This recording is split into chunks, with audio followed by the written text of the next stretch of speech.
Brasil é o quinto país que mais mata mulheres no mundo e tem estatísticas, né, sobre agressões que a cada minuto 8 mulheres são agredidas no Brasil.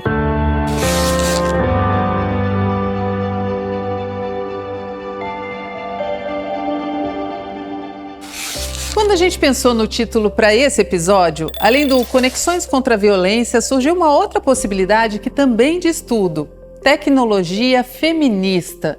O que a gente queria chamar a atenção aqui é sobre o papel da tecnologia como lugar seguro para denúncia, acolhimento e enfrentamento à violência doméstica e de gênero.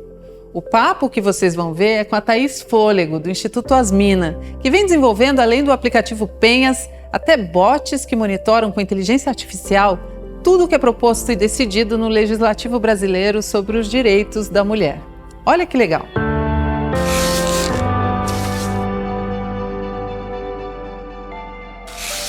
A violência doméstica no Brasil é como se a gente vivesse em permanente pandemia, assim, é como se fosse uma outra pandemia, né? Porque o Brasil é o quinto país que mais mata mulheres no mundo e tem estatísticas, né, sobre agressões que a cada minuto 8 mulheres são agredidas no Brasil. Então é isso, assim, realmente, de fato, é como se a gente tivesse uma pandemia há muitos anos, né, e a gente não vê melhorando. Inclusive, a pandemia do coronavírus piorou demais esses casos, exato. Vocês sentiram isso no aplicativo, por exemplo? Sentimos, assim, nos 2 primeiros meses da pandemia, que foi quando teve os lockdowns, né, então que as pessoas, né, enfim, precisavam ficar em casa, o número de downloads do app subiu 40%. Justamente porque é isso, as mulheres ficaram confinadas com seus agressores, né? E aí, então, sua rede de apoio, muitas vezes elas saíam de casa, iam num posto de saúde, né? E tinham a possibilidade de fazer essas denúncias ou procurar ajuda. E aí, com a pandemia, não tinha mais, então você teve que buscar outras formas de fazer isso de forma digital, e o aplicativo foi uma dessas opções. Penhas, a gente tenta criar conexões contra a violência, né? Então, a ideia é que seja um espaço seguro para que essas mulheres possam encontrar ali uma rede de apoio primeiro. Então, a ideia é que você, né, congregue mulheres vítimas de violência e mulheres que querem ajudar outras mulheres. Então, a gente tem muitas voluntárias no aplicativo que já viveram situações de violência e querem ajudar outras mulheres com escuta, com acolhimento, né? Enfim, com orientações, contando também suas próprias histórias para essas mulheres saberem que sim, existe saída para essa situação. A gente também tem informação, porque a informação é um pilar super importante. Então, a gente sempre recebeu muitas mulheres querendo saber se estavam numa situação de um relacionamento abusivo. Elas nem sabiam se elas estavam ou não, né? Porque ainda existe essa ideia de que a agressão ela é física, né? Então, você precisa ter marcas no corpo. Quando não, né? A Lei Maria da Penha, ela tipifica em 5 tipos de violência, né? A moral, a física, a sexual, a patrimonial e a psicológica. Então a gente tem esse pilar do acolhimento, o pilar da informação. Então, quando essa mulher entra no aplicativo, tem um cadastro e a gente já faz algumas perguntas para ela, para justamente informar se ela pode estar ou não numa situação de violência. Além disso, a gente tem várias informações dentro do aplicativo, então a gente tem reportagens da própria revista Asmina e de outros veículos que cobrem também o tema, e tem um mapa em que ela pode encontrar serviços mais próximos. Então ela pode encontrar a delegacia mais próxima ou a casa, né, um centro de atendimento mais próximo que ela possa buscar ajuda. Então esse é o pilar da informação. E o terceiro pilar é justamente o do pedido de ajuda, né? Então, numa situação de emergência, essa mulher ou ela precisa ligar para a polícia ou ela precisa que alguém vá ao socorro dela, né? Então, nesse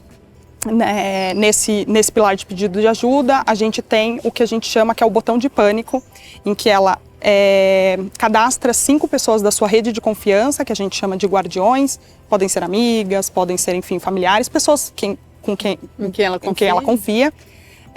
E aí, quando ela tiver uma situação de violência, ela aperta esse botão de pânico e essas pessoas vão receber um SMS com a localização em tempo real dessa mulher, né? Para que para que elas possam ou ligar ou ir lá e bater na porta, né? E enfim, oferecer essa ajuda.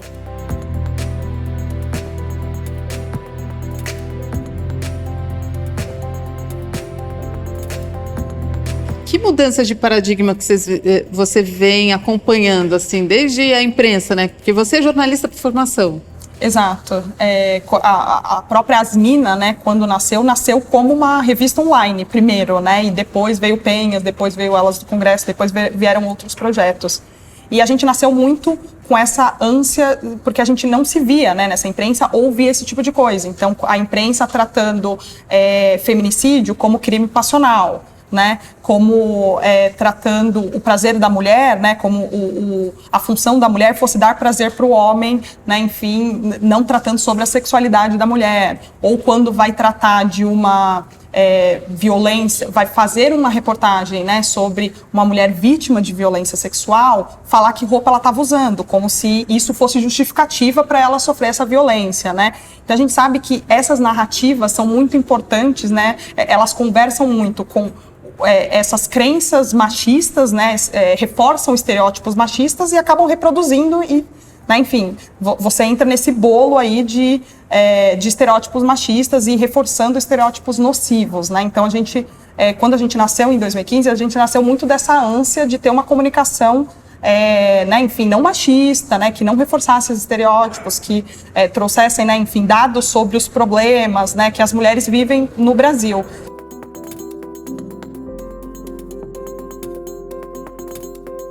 Quais são os outros produtos? Então, vocês têm o Penhas, mas vocês acompanham também a legislação brasileira em relação a direitos da mulher? Exato, a gente trabalha muito com dados, né? A gente fala que para que a gente proponha soluções, a gente precisa identificar o problema, né? E quando a gente fala de gênero, quando a gente fala de raça, quando a gente fala de orientação sexual, muitas vezes você não tem dados para embasar, né? Para você fazer um diagnóstico do problema. E procurar soluções. Então, no campo do jornalismo e de dados, a gente faz esse trabalho. Então, hoje, por exemplo, a gente tem o Elas no Congresso, que é um projeto de monitoramento de direitos das mulheres no legislativo. Então, a gente tem uma robô, que a gente chama, né, que fica ali o tempo inteiro pesquisando no site, né, tanto da Câmara quanto do Senado, todos os projetos que podem impactar direitos das mulheres. Então, pode ser da área da violência doméstica, sobre licença maternidade, enfim, tudo que impacta os nossos direitos hoje. Essa robô tuita tudo isso em tempo real. A cada ano a gente junta todos esses projetos com outras 17 organizações feministas, parceiras. Elas fazem uma avaliação qualitativa desses projetos, então se eles são favoráveis ou desfavoráveis aos nossos direitos. E uma vez com esses dados a gente faz um ranking. Então, quando você entra no site Elas no Congresso, você consegue ver por, né, cada parlamentar ou por partido, quais são os partidos e parlamentares que estão votando a favor ou contra, né, enfim, os direitos das mulheres. Então,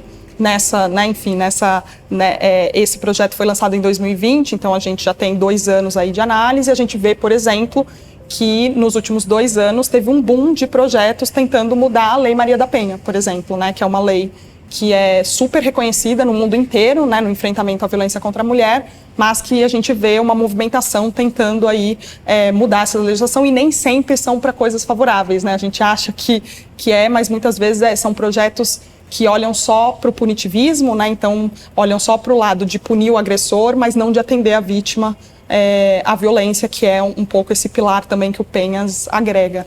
Pelo que a gente percebe, vocês usam tecnologia em todos os produtos de vocês, né? Então tem o aplicativo, mas tem também esse robô que rastreia palavras-chave, né, em relação às leis ou os projetos de lei que são propostos no legislativo. Exato.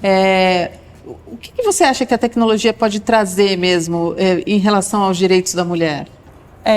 A gente acredita que a tecnologia ela é um meio, né? Ela é um meio para que a gente consiga ampliar o nosso trabalho.